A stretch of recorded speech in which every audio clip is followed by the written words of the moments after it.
करेले भी खिलाए हाँ, कि ये गाजर है। वो संभव है। हाँ वो क्या है कि ट्रांस में आप चले गए, जी। कुछ ट्रांस की अवस्था, उसमें क्या है कि 500 जो ज्ञानेंद्रियां हैं, हमारी जो 5 ज्ञानेंद्रियां, आपकी देखने की जो ये है सेंस, इसमें आप हाथ में कह दोगे कि मेरे हाथ में 500 का नोट है, जैसे कागज देके, तो 500 का नोट नजर आएगा। ये किया जा सकता है, ये प्रयोग हो जाएगा। आप ऑपरेशन भी कर दो, एनेस्थीसिया देने की जरूरत नहीं है, उसको काट पीट दो, कोई दर्द नहीं होगा जी। आप उसके पैरों को लॉक कर दो, वो चल ही नहीं पाएगा।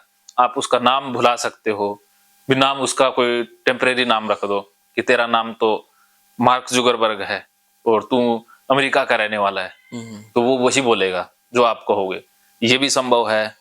उसके गर्म चीज दे करके उसको कहो कि ये बहुत ठंडी है, तो उसे ठंडी लगेगी, वो हाथ जलेगा ही नहीं।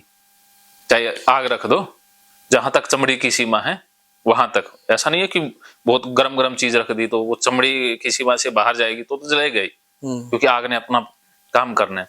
जो ठीक ठीक सी गर्म हो वो रख दो और उसको कहो जो अपनी चमड़ी की सीमा तक संभव हो, तो वो कह दो कि ठंडी है तो वो ठंडी लगेगी। और बर्फ रख दो और कहो कि ये बहुत गर्म चीज है, तो उसको वो गर्म लगेगी, फफूला भी हो जाएगा। अच्छा। हाँ, ये भी संभव है। और आप उसको ऐसे कोई गंदी सी बदबू सूंघा दो और कहो कि गुलाब की खुशबू है, तो गुलाब की खुशबू लगेगी। और सामने उसे कहोगे कि सामने एक कोई लड़का खड़ा देना, कह देना कि ये फेवरेट तेरी हीरोइन है, कैटरीना कैफ है, तो उसे वो कैटरीना कैफ ही लगेगी। वो उसी तरह से प्यार उसके ऊपर उमड़ाएगा। ठीक है, तो ये तो सारी चीजें संभव है, ये सारी चीजें संभव है, क्योंकि अचेतन मन तक पहुंच बन गई है। तो अचेतन मन को आप जैसा कहोगे वो वैसा ही करेगा। अब उसकी जो जो कॉन्शियस माइंड है वो सो चुका है, ये तो हो जाएगा। हिप्नोसिस से किसी की गलत आदत छुड़ाना या पढ़ाई में उसे होशियार बनाना, ये ना चीजें ना संभव देखो, नहीं है। ये इतना संभव नहीं है गलत आदत छुड़ाना, क्योंकि गलत आदत के प्रति आप उसे दिशा निर्देश दे सकते हो, उसका प्रभाव आएगा, शॉर्ट टर्म प्रभाव आएगा। ये काम तब करेगी जब आप बहुत ज्यादा डीप ले गए, बहुत ज्यादा गहराई में ले गए। जितना आप गहराई में ले जाओगे उतने रिजल्ट ज्यादा आते जाएंगे। इसके लिए आपको लंबा समय भी लग सकता है, तो आप जितना गहरा ले गए उतना उसमें रिजल्ट आएगा। तो कुछ आदतें ऐसी हैं जो पूरी तरह से छूट भी जाती हैं। और पढ़ाई में मान लो उसका आईक्यू ही 110 है, तो उसे 150 का आईक्यू नहीं बनाया जा सकता। पढ़ाई लिखाई से संबंधित उसके मन में फालतू के विचार हैं, भी उसका एकाग्र नहीं हो पा रहा है, वो किया जा सकता है। कमजोर बच्चे को होशियार नहीं बनाया जा सकता। जैसे लड़की है तो उसे लड़का तो नहीं बनाया जा सकता जी ना। नहीं। हाँ, उसके अंदर कुछ देर के लिए वो सिम्टम पैदा किए जा सकते हैं लड़की वाले, वो भी टेम्परेरी हैं। हाँ, तो ऐसा नहीं है। अगर ऐसा होता तो फिर स्कूलों में सारी हिप्नोटिस्ट ही होते ना भर्ती। बताओ। तो अगर सर हम अपने बच्चों पर डेली प्रयोग करें जब भी नहीं आने का ना ना, डेली प्रयोग नहीं होता, हिप्नोटिज्म का डेली प्रयोग संभव नहीं है। अच्छा, कभी हाँ, होगा कभी नहीं होगा। हाँ, वो बच्चा ही उब जाएगा, वो बच्चा आपको इजाजत ही नहीं देगा, फिर वो जाएगा ही नहीं। ये महीने में 1-2 प्रयोग किए जा सकते हैं, और ये भी उसकी स्वय इच्छा, इसमें स्वय इच्छा ही जरूरी है जी। किसी को बिना उसकी इच्छा के हिप्नोटाइज नहीं किया जा सकता है। जी। और बच्चों पर प्रयोग कर भी लिए, बच्चों के साथ आपकी पेरेंटिंग जरूरी है। हिप्नोटिस्ट अच्छी बात है, आप एक सेशन ले लिया करोगे, महीने में 1 सेशन उनका ले लेना, उसमें पॉजिटिव सजेशन दे रहे हो तो उससे प्रभाव पड़ेगा। आप महीने में 1-2 सेशन लेते रहना, आप प्रयोग करके देखो, मैं ये नहीं कहता भी नहीं आएंगे, आप खुद प्रयोग करके देखो, बच्चों के साथ काम करो जी। और उनको जो लिख के रखो एक स्क्रिप्ट के आधार पर, जो सीखा भी होगा वहां पर आपने, जी जी जी, तो वो स्क्रिप्ट आप बार बार बोलोगे, फिर उनको सिखा भी दोगे कि इस स्क्रिप्ट के अनुसार काम करो, तो उसका रिजल्ट आएगा। वो एक जगह पर फोकस्ड हो जाएंगे, इतना तो होगा, वो पढ़ाई लिखाई में फोकस हो जाएंगे, तो रिजल्ट अपने आप इंप्रूव हो जाएगा। ठीक है, लेकिन वो बच्चा खुद जब प्रयोग करने लग जाएगा तब ज्यादा रिजल्ट आएंगे। अच्छा, हाँ, वो प्रयोग कब करेगा सर? वो जब उसको अच्छा लगने लग जाएगा, जब उसे मजा आने लग जाएगा। हाँ, बात तो ये है कि मन नहीं लगता ना उनका पढ़ाई में, उन्हें मजा ही नहीं आता। हाँ, जो खेलने में मजा मजा नहीं आता ना, फिर वो उसमें बच्चों को मजा वो काम करने देना है। जी अब मनीष का पढ़ाई में मन नहीं लगता है, बच्चा है, इसका पढ़ाई में अच्छा है, मैं आज तक नहीं कहा, नहीं तो मैं अपने बच्चों को ना होशियार बना देता। जी भी आपके बच्चों को तो बाद में सिखाता ना, जी, पहले अपने बच्चों को ही बना लेता ना। तो अब नहीं लगता, मैंने कभी जबरदस्ती भी नहीं की, क्योंकि मैं जबरदस्ती कर भी दूंगा तो हो सकता है कि इसके अंदर कोई अलग कलाकार बैठा हो, कोई क्रिकेटर बैठा हो, कोई म्यूजिशियन बैठा हो। आजकल तो ये टेक्नोलॉजी का जमाना है, तो पता नहीं है क्या कर दे। जी जरूरी नहीं है कि पढ़ लिख करके ये कमा पाएगा। जी आजकल बिना पढ़े लिखे लोग पढ़े लिखों को नौकरी पर रखते हैं, जी है ना।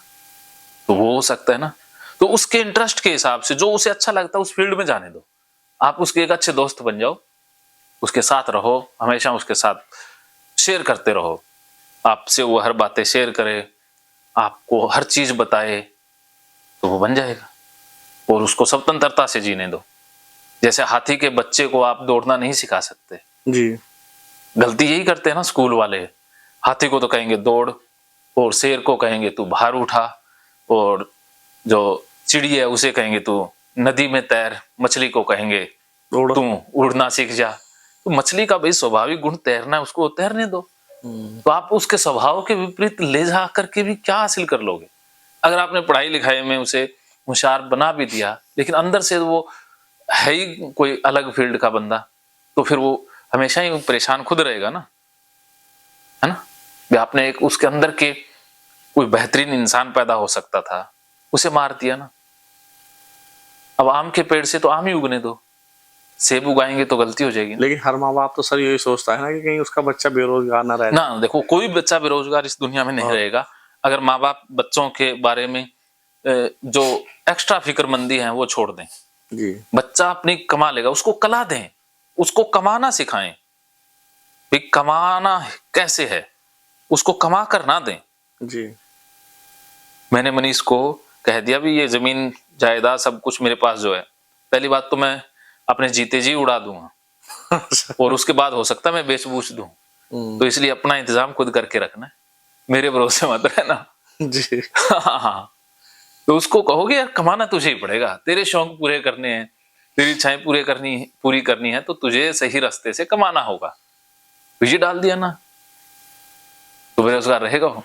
कला देनी है, डिसीजन लेने की कला, बोलने की कला, कॉन्फिडेंस देना है, दूसरे लोगों के साथ बात करने की कला, रिश्ते बनाने की कला, तो उसे कलाकार बनाना है।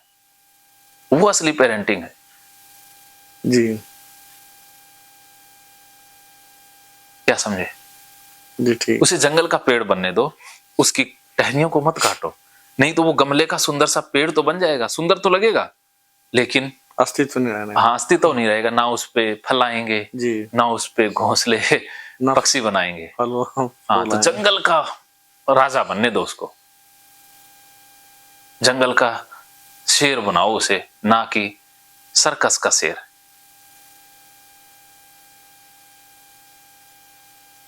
मैं पेरेंटिंग में मेरा बहुत फोकस रहा है। बच्चों की पढ़ाई, मैं स्कूल में गया ही नहीं कभी, मैंने स्कूल में नहीं भेजे अपने बच्चे आज तक, अपने आप जाते हैं। अच्छा मैं कहता हूँ छुट्टी मारो, पढ़ लिखे, कुछ नहीं बनने वाला। और मुझे पता है स्कूल में जितने जाएंगे ये बर्बाद हो जाएंगे, क्योंकि स्कूल ने इनको अक्सर ज्ञानी तो बना देना है। मैं वीडियो में बोल रहा हूँ, पब्लिक ही होंगी ये चीजें, मैं तो कोई ऐसा तो है नहीं कि छुप के बोल रहा हूँ कि भारत का एजुकेशन सिस्टम बहुत अच्छा नहीं है, बहुत निम्न स्तर का है, घटिया क्वालिटी का एजुकेशन सिस्टम है, जहां पर सिर्फ रटन विधि है, जहां पर पेपरों के लिए पढ़ाई होती है, प्रैक्टिकल नहीं है, प्रैक्टिकल कुछ भी नहीं है। इस पढ़ाई का फायदा ही क्या होने वाला है। जी मैंने बच्चों को कह दिया भी पास होने तक कर लो, पास होने का जुगाड़ करके रखो, बाकी नंबरों के चक्कर में मत पड़ना। तो मनीष ने तो मेरी बात को मान लिया है, ये तो पढ़ता उतना ही है जितना पास हो जाए, काम चल जाए, बाकी एंजॉय करेंगे, मस्ती करेंगे। बचपन है इतना सुंदर है, इसको जीना है ना, पढ़ाई लिखाई के चक्कर में बचपन थोड़ी ना खराब करना है। तो ये अपना गाड़ी ये चला लेता है, गाड़ी साफ भी करता है, कैमरे की रिकॉर्डिंग सारा कुछ, ये मेरा आधा काम तो यही संभालता है ना जी।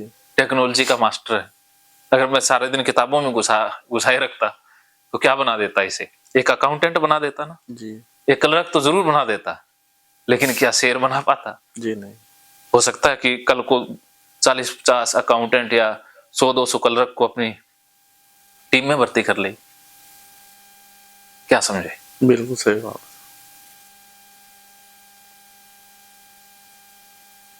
बताओ सांब क्या समझे?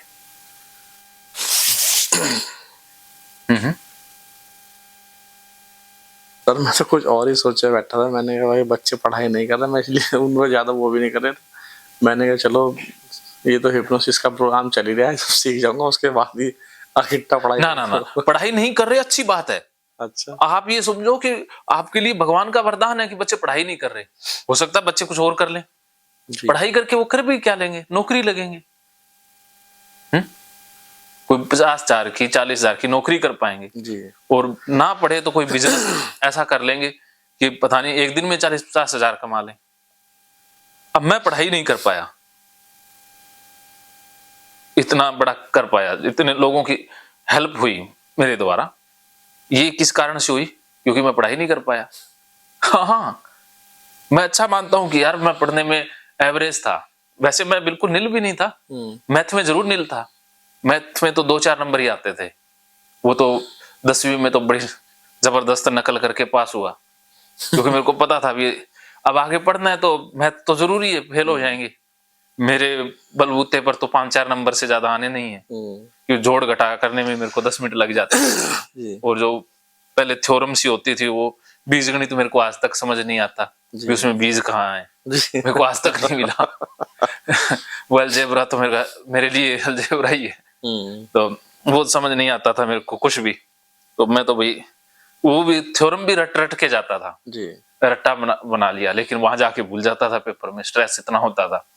तो फिर नकल का इंतजाम किया बाहर से। नकल करना मुझे अच्छा नहीं लगता, मैं नकल के पक्ष में हूँ, क्योंकि पास मजबूरी में पास होने तक करनी पड़ी ना जी। हाँ, नकल ना मैं करवाता, किसी को ना करने का इच्छुक था, लेकिन 10वीं को पास करना है तो फिर क्या करें, अंतिम हथियार तो अप्लाई करना ही है जी।